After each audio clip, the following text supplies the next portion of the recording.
Assalamualaikum warahmatullahi wabarakatuh. Selamat datang di Teman Mimpi Abu Nawas, tempat berkumpulnya kisah-kisah lucu, unik, dan penuh hikmah dari sang legenda cerdik Abu Nawas. Di ibu kota wilayah terjadi kegaduhan besar. Rakyat miskin hanya bisa menatap nanar gerobak-gerobak mewah yang penuh tumpukan gandum dari Baginda Raja. Gandum itu seharusnya dibagi rata, tapi Tuan Gubernur yang baru menjabat telah mengeluarkan kebijakan yang tak masuk akal. Jatah gandum terbesar justru diberikan kepada para saudagar kaya yang gudangnya sudah penuh sesak. Alasannya mereka dianggap mampu mengelola bantuan. Abu Nawas yang menyaksikan penderitaan itu tidak tinggal diam.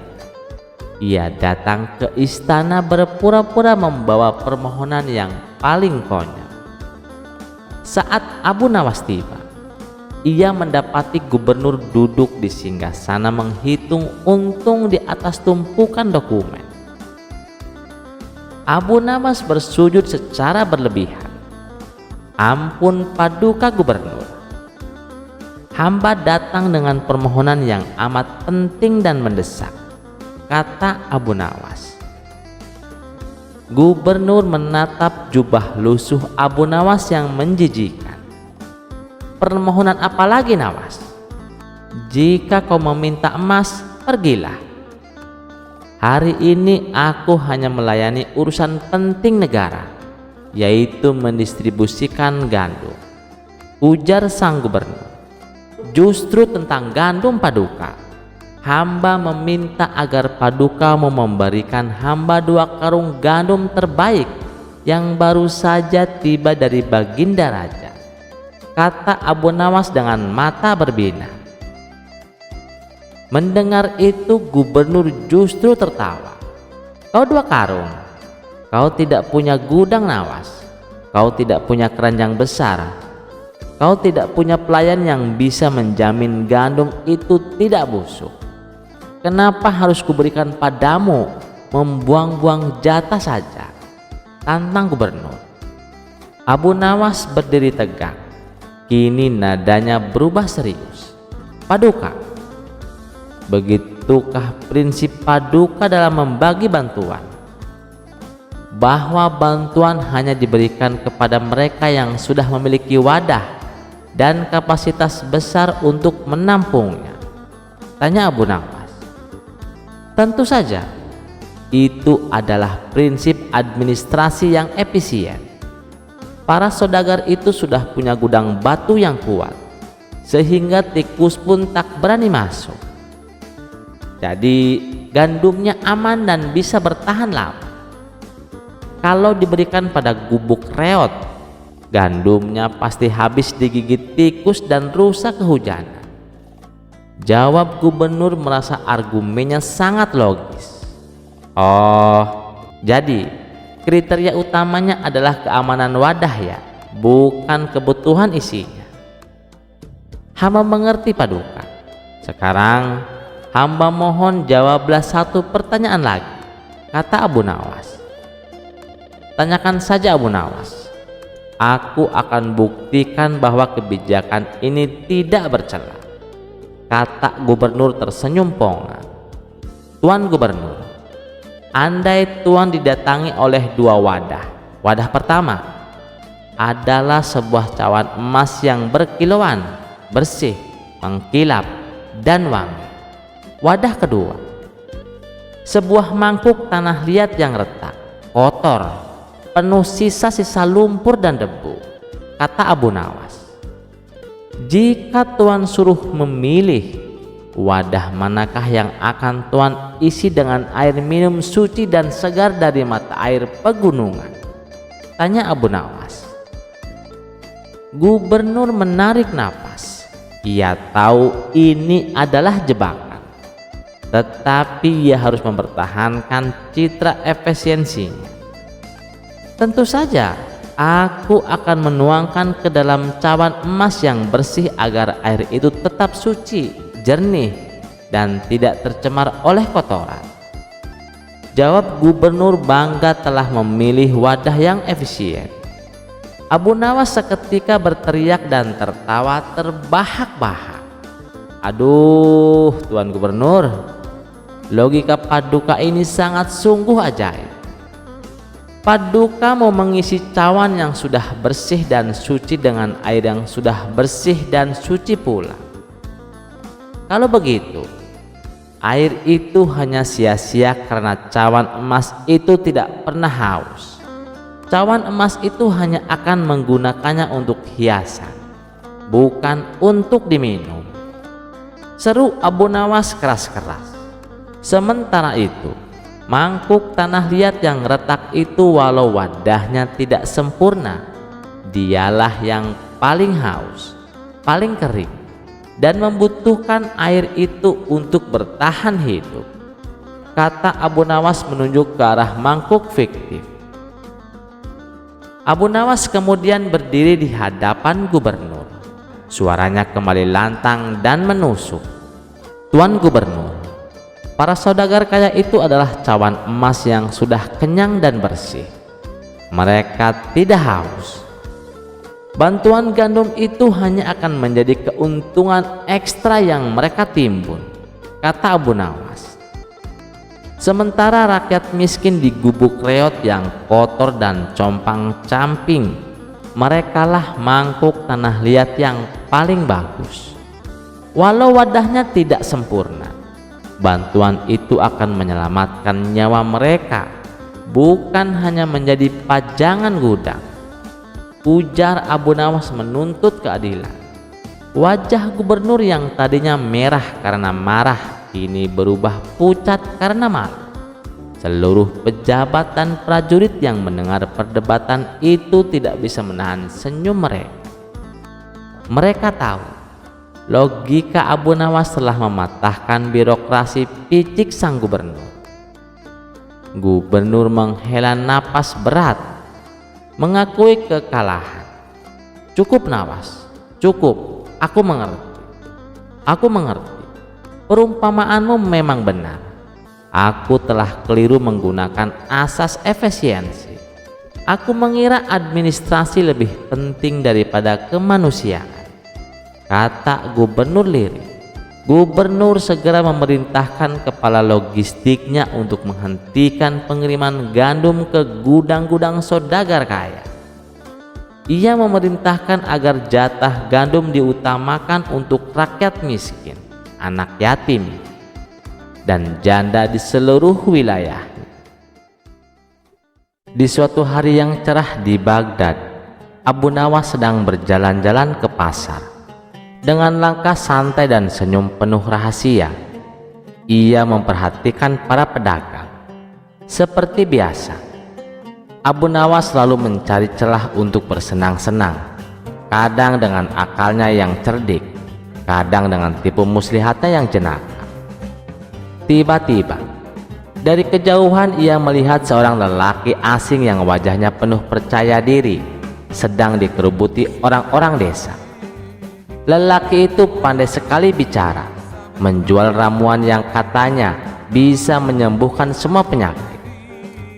Minumlah ramuan ini, sakit kepala sembuh, perut kembung hilang, bahkan dompet yang kosong bisa terasa penuh, serunya. Abu Nawas mengerenyit. Gaya orang ini mirip aku, licik tapi lucu. Siapa dia? Gumamnya. Orang-orang berbisik, itu Pak Belalang dari negeri seberang. Ia terkenal pandai menipu dengan mulut manisnya. Abu Nawas pun tertawa kecil. Wah, cocok sekali. Saatnya adu kecerdikan. Abu Nawas mendekati Pak Belalang. Assalamualaikum, tuan yang pandai bicara, sapa Abu Nawas sambil menunduk hormat. Waalaikumsalam orang Baghdad, jawab Pak Belalang dengan senyum lebar. Kau kelihatannya pintar juga. Siapa namamu? Aku Abu Nawas.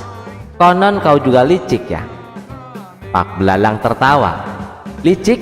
Ah, Itu hanya kata orang-orang yang kalah cepat berpikir. Aku menyebutnya cerdik. Abu Nawas tersenyum penuh tantangan. Kalau begitu, bagaimana kalau kita bertaruh? Siapa yang bisa menipu lebih hebat hari ini? Pak Belalang langsung menyambar, setuju. Tapi yang kalah harus traktir makan besar. Abu Nawas mengangguk mantap, deal. Abu Nawas segera mengatur siasat. Ia menghampiri seorang kaya raya yang terkenal pelit di pasar. Dengan wajah serius ia berkata, "Tuan, saya dengan Pak Belalang menjual ramuan ajaib. Katanya bisa mengubah tembaga jadi emas. Tapi jangan bilang siapa-siapa, ini rahasia." Si pelit itu langsung tergoda. Ia mendekati Pak Belalang, membeli ramuan dengan harga tinggi, berharap tembaganya berubah jadi emas. Tentu saja hasilnya nihil. Marahlah si pelit, dan Pak Belalang pun hampir dipukuli orang. Tapi Abu Nawas segera menolong dengan berkata, "Tenang tuan, itu salah pemakaian. Pak Belalang sebenarnya lebih hebat kalau bisa memanggil jin uang. Ayo, minta dia buktikan." Pak Belalang terperangah. Apa-apaan ini? Tak mau kalah, Pak Belalang pun menyusun balasan. Ia mendekati seorang pejabat istana. "Tuan pejabat," bisiknya, "Abu Nawas ini pintar menipu rakyat kecil. Tapi sebenarnya ia menyembunyikan kuda emas milik raja. Kalau kau mau, aku bisa tunjukkan." Si pejabat penasaran, langsung mengintai Abu Nawas.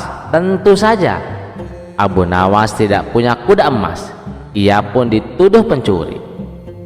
"Wahai pejabat, ini fitnah," teriak Abu Nawas.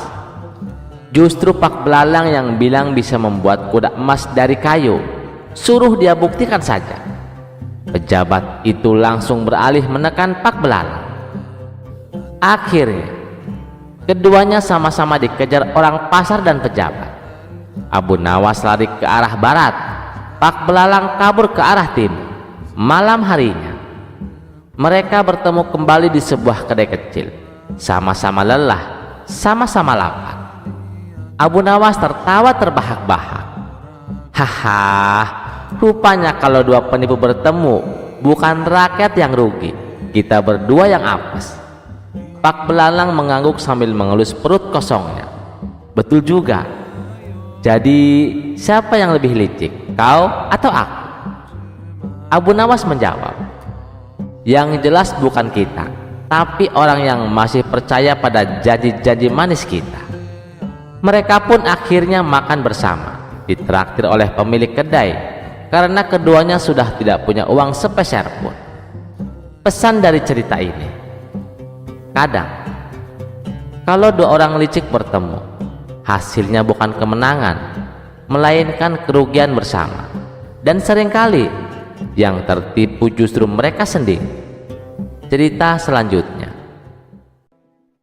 Di sebuah negeri yang makmur hiduplah seorang pemuda bernama Abu Jahil. Sayangnya, kebiasaannya jauh dari kata baik. Ia terkenal sebagai lelaki yang suka bermaksiat, bermain dengan wanita, dan bahkan sering berselingkuh tanpa merasa bersalah. Suatu hari warga desa menangkap basah Abu Jahil sedang berduaan dengan seorang wanita yang telah bersuami. Amarah warga memuncak. Mereka segera menyeretnya ke istana untuk diadili oleh Baginda Raja. Setelah mendengar laporan warga, Baginda Raja menghela napas panjang. Ia tak ingin negerinya dipenuhi skandal yang mengganggu ketentraman. Maka dengan kebijaksanaannya, ia memutuskan agar masalah ini diselesaikan secara kekeluargaan. Abu Jahil izinkan bebas dengan satu syarat, ia tidak boleh mengulangi perbuatannya lagi. Abu Jahil mengangguk penuh penyesalan dan berjanji akan berubah. Warga pun berpikir bahwa itu adalah akhir dari kelakuan buruknya. Namun seminggu berselang, kejadian serupa kembali terjadi. Kali ini Abu Jahil tertangkap basah dengan perempuan lain, bukan yang pertama, melainkan seorang janda muda yang terkenal akan kecantikannya. Warga yang sudah hilang kesabaran kembali menangkapnya dan menyeretnya ke istana. Baginda Raja benar-benar dibuat pusing. Orang ini tidak ada kapoknya, pikirnya dalam hati. Akhirnya Raja meminta bantuan Abu Nawas untuk mengadili Abu Jahil, berharap kecerdikannya bisa memberikan pelajaran yang lebih berarti. Di hadapan Abu Nawas, Abu Jahil tampak gelisah. Ia tahu Abu Nawas bukanlah orang sembarangan. "Abu Jahil," kata Abu Nawas dengan suara tenang namun tegas, "katakan dengan jujur, mengapa kau terus berselingkuh?" Abu Jahil menunduk. "Awalnya aku hanya kecewa dengan perlakuan istriku yang tidak memuaskan. Saat itu aku tergoda oleh wanita lain. Tapi setelah ketahuan, aku sadar dan ingin insaf." Abu Nawas mengangguk. "Lalu mengapa kau kembali mengulanginya?" Abu Jahil menghela nafas lalu berkata, "Setelah peristiwa pertama, aku benar-benar ingin berubah. Tapi tak lama kemudian, aku bertemu dengan seorang janda yang sangat cantik. Ia begitu menggoda dan aku tak bisa menahan diri." Abu Nawas menggelengkan kepala sambil tersenyum sinis. "Jadi kau ingin insaf? Tapi insafmu hanya sampai ada godaan baru datang." Abu Jahil terdiam. Abu Nawas melanjutkan, "Ibarat seseorang yang berusaha keluar dari lumpur, tapi setiap melihat genangan air, ia malah melompat ke dalamnya lagi. Kau tahu bahwa perbuatanmu salah, tapi tetap kau lakukan.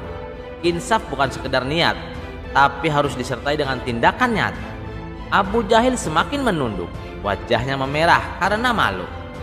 "Ketahuilah," lanjut Abu Nawas, "zina adalah dosa besar dan setiap orang yang melakukannya pasti akan menanggung akibatnya. Jika kau terus seperti ini, bukan hanya nama baikmu yang hancur, tapi juga hidupmu di dunia dan di akhirat." Abu Jahil akhirnya menangis. Ia sadar bahwa selama ini keinginannya untuk berubah hanya sebatas kata-kata, bukan tindakan nyata. "Aku benar-benar ingin berubah, Abu Nawas," katanya dengan suara bergetar. Abu Nawas tersenyum. "Jika kau sungguh-sungguh ingin berubah, maka buktikan. Jauhi semua godaan. Jangan memberi kesempatan pada dirimu sendiri untuk tergelincir lagi. Jika tidak, maka insafmu hanya akan menjadi janji yang tertunda selamanya." Sejak saat itu, Abu Jahil benar-benar mengubah hidupnya. Ia belajar menjaga diri, menahan hawa nafsunya, dan mendekatkan diri kepada Tuhan. Dan untuk pertama kalinya, warga desa benar-benar percaya bahwa Abu Jahil telah insaf, bukan sekedar janji belaka. Kisah selanjutnya. Suatu hari, seorang ulama istana yang merasa dirinya lebih pandai ingin menjatuhkan Abu Nawas di hadapan raja dan para pejabat kerajaan. Dengan alasan diskusi ilmu, ia mengundang Abu Nawas ke aula istana. Ketika semua orang telah berkumpul, ulama itu berdiri dan dengan suara lantang ia berkata, "Wahai Abu Nawas, aku ingin mengujimu dengan sebuah pertanyaan. Jika kau bisa menjawabnya, aku akan mengakui kecerdasanmu. Tapi jika tidak, maka kau harus mengakui kebodohanmu." Abu Nawas tersenyum tenang dan mengangguk. "Baiklah, tanyakanlah," jawabnya tanpa ragu. Ulama itu kemudian bertanya dengan penuh percaya diri, "Menurutmu, mana yang lebih dahulu ada, waktu atau Allah?" Seisi aula mendadak sunyi. Semua orang menunggu jawaban Abu Nawas dengan penuh antusias. Pertanyaan itu tampak sederhana, tapi sangat sulit. Jika Abu Nawas menjawab bahwa waktu lebih dahulu, itu bertentangan dengan keyakinan bahwa Allah Maha Abadi. Namun, jika ia menjawab bahwa Allah lebih dahulu, ulama itu pasti akan mempersulitnya dengan pertanyaan lanjutan. Abu Nawas berpikir sejenak, lalu melangkah ke depan dengan senyum di wajahnya. Ia menatap ulama itu dengan tenang dan berkata, "Allah ada sebelum adanya sebelum, dan tetap ada setelah adanya sesudah. Allah tidak tergantung pada waktu, karena waktu itu sendiri adalah ciptaannya." Para hadirin mulai berbisik-bisik. Ulama itu tampak tidak puas dan bersiap untuk menyanggah. Tetapi Abu Nawas melanjutkan, "Tuan ulama, kita memahami bahwa waktu telah tercipta karena adanya pergerakan dalam ruang. Waktu yang kita kenal, detik, menit, jam, hari, bulan, dan tahun, berpacu pada rotasi serta revolusi bumi terhadap matahari. Jika demikian, mungkinkah ruang lebih dahulu ada sebelum waktu? Jika ruang lebih dahulu, apakah penciptaan alam semesta tidak memiliki tahapan? Padahal dalam Al-Quran surat Hud ayat 7 disebutkan bahwa langit dan bumi diciptakan dalam 6 masa. Ulama itu terdiam, tampak mulai mencerna penjelasan Abu Nawas. Namun Abu Nawas belum selesai. Dari sini kita bisa menyimpulkan bahwa ketika ruang diciptakan, waktu sudah berjalan. Artinya, secara tidak langsung kita bisa berasumsi bahwa waktu telah ada lebih dahulu daripada ruang. Namun mari kita permudah. Waktu adalah penghitung gerak atau ukuran. Jika tidak ada gerak, tidak ada waktu. Alam tidak diciptakan dalam waktu, tetapi dengan terciptanya alam, waktu pun ikut ada. Abu Nawas menatap ulama itu dengan penuh kebijaksanaan. Dan pertanyaan yang paling penting, siapa yang menciptakan waktu? Jawabannya jelas, Tuhanlah atau Allah lah yang menciptakan waktu. Karena waktu adalah ciptaan, maka tidak logis jika Tuhan atau Allah dikatakan sebagai sesuatu yang berwaktu. Dengan menanyakan apa yang Tuhan atau Allah lakukan sebelum menciptakan alam, kita sebenarnya telah mengasumsikan keberadaan waktu sebelum alam diciptakan. Padahal sebelum alam tercipta, tidak ada yang namanya waktu, sehingga tidak ada ruang bagi kita untuk menanyakan apa yang dilakukan Tuhan atau Allah sebelum menciptakan alam semesta. Secara filosofis, pertanyaan ini bermasalah karena dia mengasumsikan adanya waktu bagi sesuatu yang tidak berwaktu. Untuk menjawab pertanyaan ini, kita sebagai manusia tidak akan pernah mencapai kebenaran mutlak. Kita hanya bisa berjuang menuju kebenaran. Kebenaran hanyalah milik Allah Subhanahu wa Ta'ala. Para hadirin semakin terpesona dengan penjelasan Abu Nawas. Ulama itu tampak bingung, mencari celah untuk membantah. Namun sebelum ia sempat berbicara, Raja Harun Ar-Rasyid yang sejak tadi menyimak langsung bertepuk tangan. Luar biasa Abu Nawas, jawabanmu begitu dalam dan penuh kebijaksanaan, seru sang raja dengan kagum. Orang-orang di aula pun ikut bertepuk tangan. Ulama itu terdiam, wajahnya memerah karena malu. Niatnya untuk menjebak Abu Nawas justru berbalik menjadi bumerang. Sejak hari itu, Abu Nawas tidak hanya dikenal sebagai orang yang jenaka, tetapi juga sebagai seseorang yang memiliki kebijaksanaan tinggi.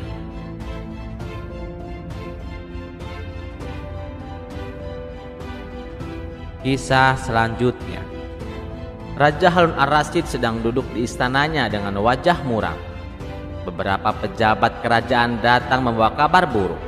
Kapal-kapal dagang kerajaan sering terlambat karena ombak besar di lautan. Ini membuat perekonomian terganggu dan para saudagar mengeluh. Raja pun mengerutkan dahi, lalu mengumpulkan para penasihatnya. Apakah ada solusi untuk masalah ini? Tanyanya.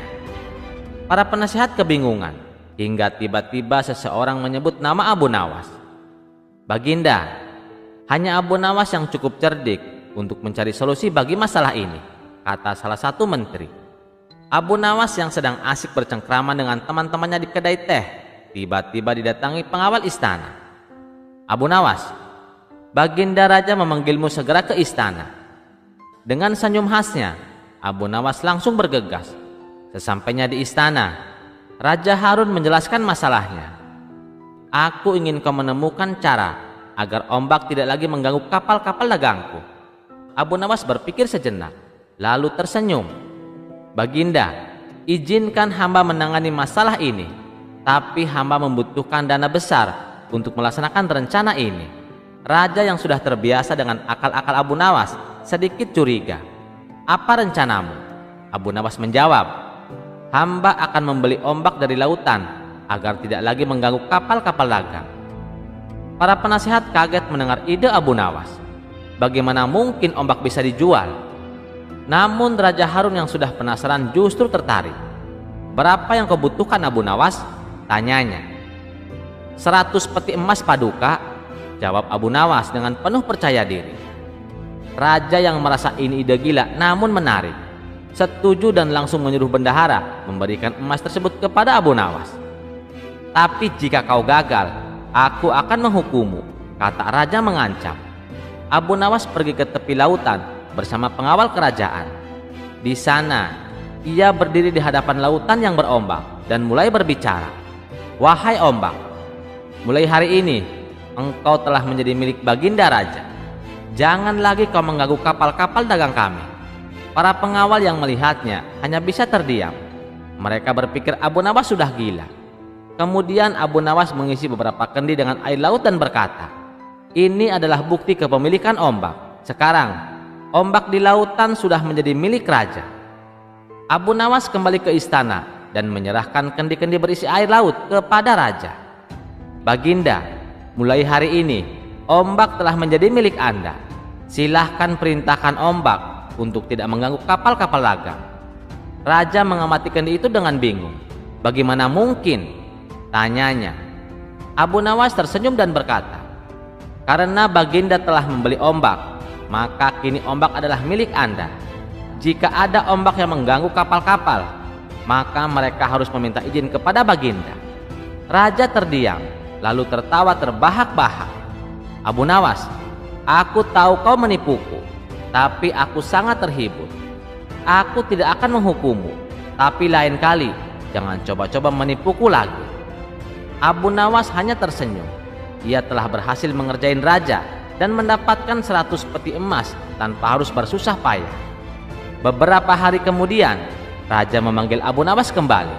Abu Nawas, kau telah menjual ombak kepadaku. Sekarang aku ingin menjual angin kepadamu, kata raja sambil tertawa.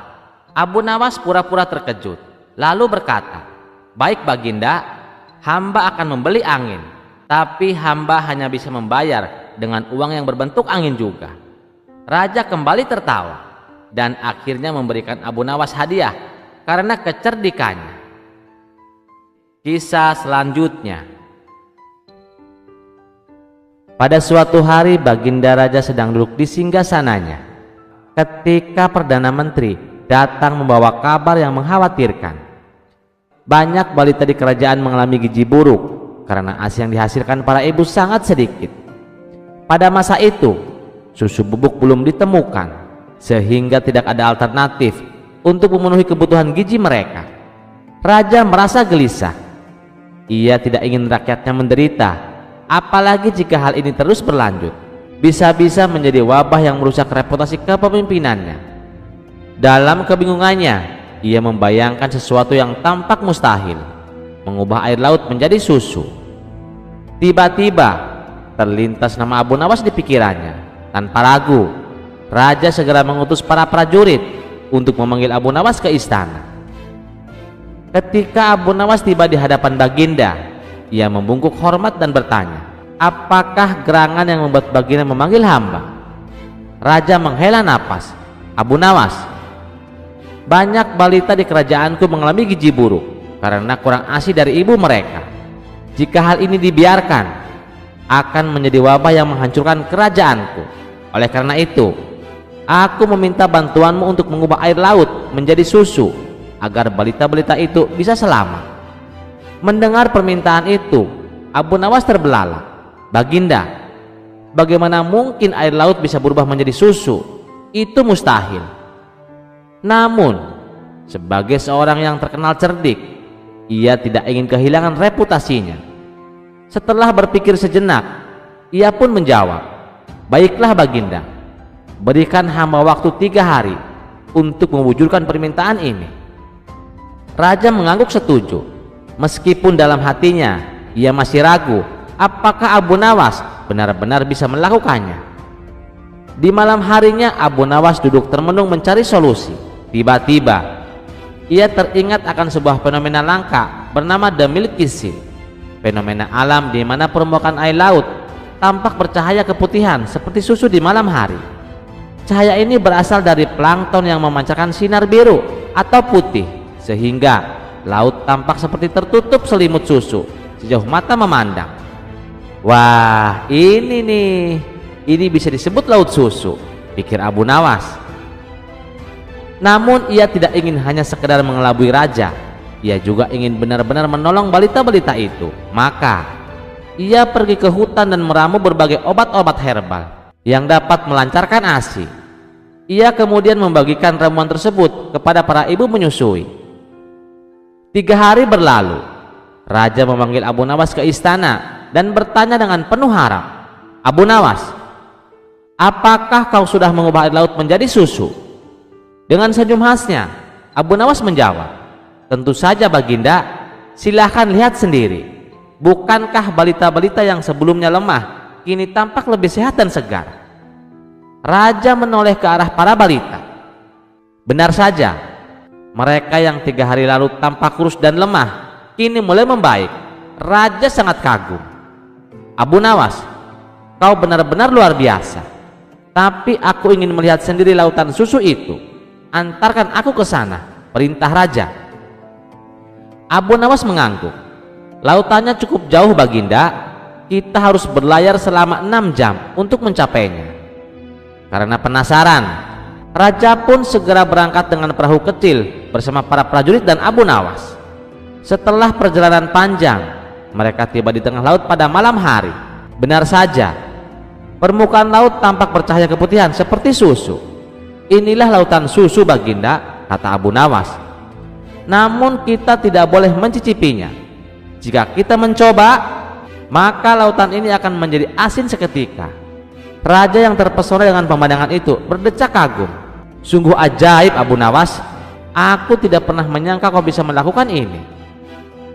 Setelah kembali ke istana, raja memberikan hadiah berupa pundi-pundi emas kepada Abu Nawas sebagai tanda terima kasih karena telah menyelamatkan para balita. Sementara itu, Abu Nawas hanya tersenyum dalam hati. Mana mungkin air laut berubah menjadi susu? Itu hal yang mustahil. Untung saja para ibu sudah meminum ramuan yang kuberikan, sehingga ASI mereka kembali lancar. Yang penting, Baginda percaya bahwa mereka minum susu dari laut yang kuubah. Bodoh amat, yang penting para balita sudah terselamatkan. Ternyata sebelum menghadapi raja, Abu Nawas sudah berpesan kepada para ibu untuk merahasiakan segalanya. Dan begitulah, sekali lagi Abu Nawas berhasil mengelabui raja dengan kecerdasannya, bukan hanya demi keuntungan sendiri, tetapi juga demi kebaikan rakyatnya. Kisah selanjutnya.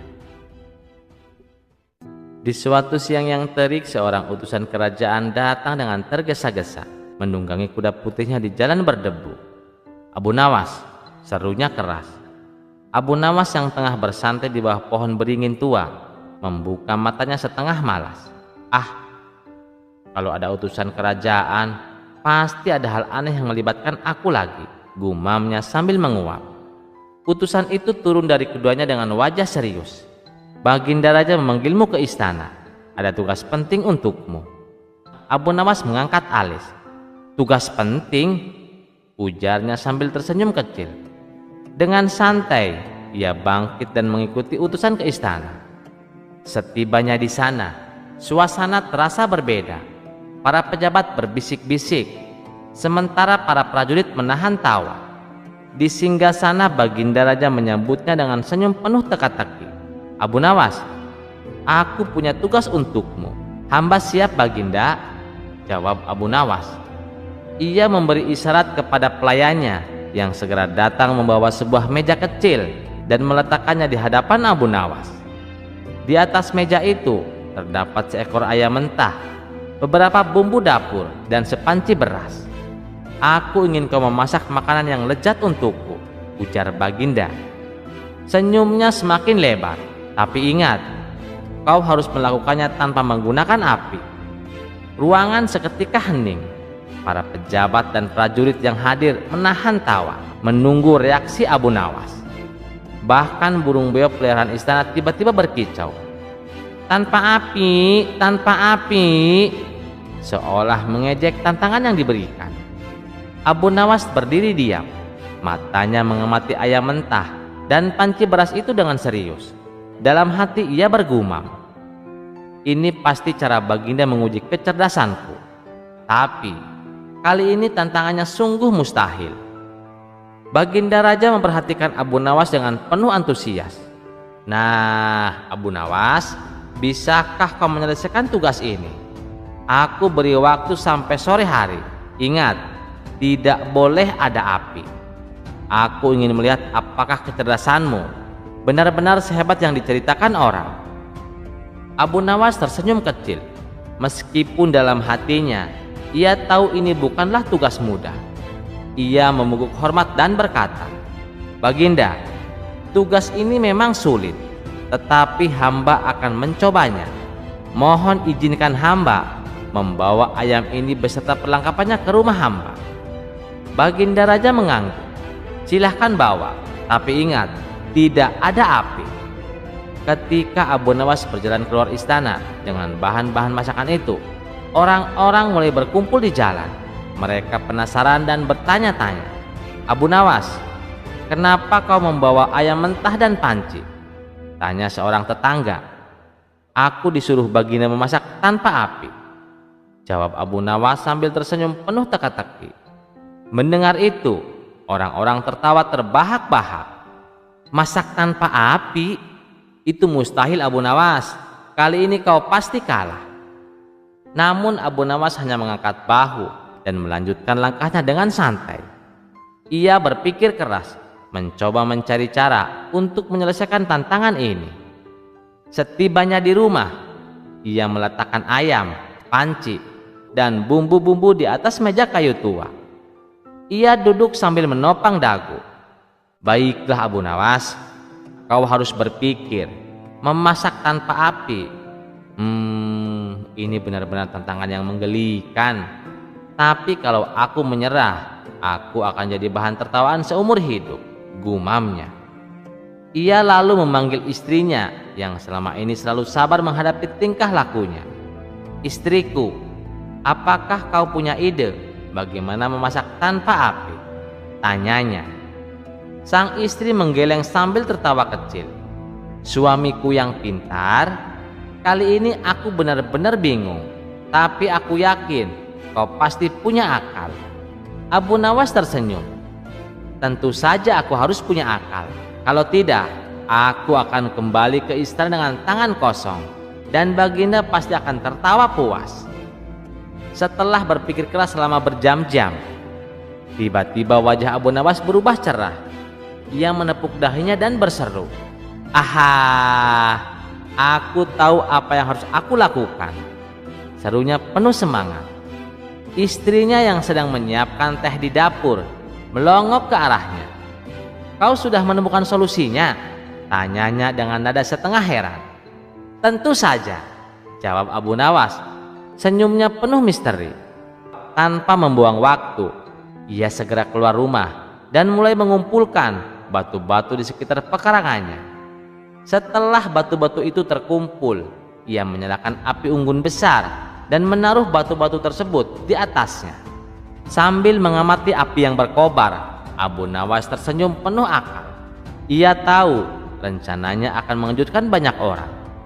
Tiba-tiba dari dalam rumah terdengar suara istrinya memanggil, "Suamiku, suamiku, Baginda Raja datang." Dengan cepat Abu Nawas berlari menemui raja yang sudah berdiri di hadapan rumahnya, dikelilingi oleh warga setempat yang penasaran. Baginda Raja menyilangkan tangan dan berkata, "Abu Nawas, hari sudah hampir sore. Apakah masakanmu sudah jadi?" Abu Nawas tersenyum tenang. "Belum Baginda, hamba sengaja menunggu Baginda datang untuk menyaksikan sendiri bagaimana hamba memasak tanpa api." Orang-orang yang mendengar itu langsung terkejut. "Yang benar saja, Abu Nawas bisa memasak tanpa api," bisik mereka satu sama lain. Abu Nawas pun segera mengambil batu-batu yang sudah dipanaskan di api unggun dan meletakkannya di depan rumah. Baginda Raja menatapnya dengan dahi terkejut. "Apa-apaan ini Abu Nawas? Kenapa kau membawa batu-batu itu?" Abu Nawas tersenyum dan menjawab, "Batu-batu ini ajaib Baginda, mereka bisa mengeluarkan panas." Sambil berkata demikian, Abu Nawas meletakkan sebuah penampang seng di atas batu-batu panas itu. Lalu dengan hati-hati, ia menaruh ayam mentah di atasnya. Beberapa menit kemudian, daging ayam mulai berubah warna. Abu Nawas dengan cekatan menaburkan bumbu yang sudah disiapkan. Aroma lezat pun langsung menyebar, terbawa angin, dan mengelitik hidung semua orang di sekitar. Para warga yang menyaksikan langsung ternganga. Sementara Baginda Raja tampak terkejut. "Luar biasa Abu Nawas, aku tidak menyangka kau benar-benar bisa menyelesaikan tugas ini," seru Baginda. "Dari mana kau mendapatkan batu ajaib ini?" Abu Nawas tersenyum penuh tipu muslihat. "Batu-batu ajaib ini ada di rumah hamba Baginda. Jika Baginda berkenan, hamba akan menyerahkannya kepada Baginda, asal ditukar dengan sekarung emas." Baginda Raja berpikir sejenak, lalu mengangguk.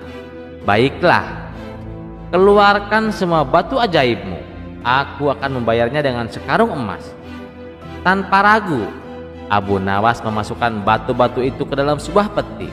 Lalu para prajurit segera membawanya ke istana. Sesampainya di sana, raja dengan penuh rasa ingin tahu membuka peti tersebut. Namun, yang ditemukannya hanyalah batu-batu biasa, tanpa panas, tanpa keajaiban.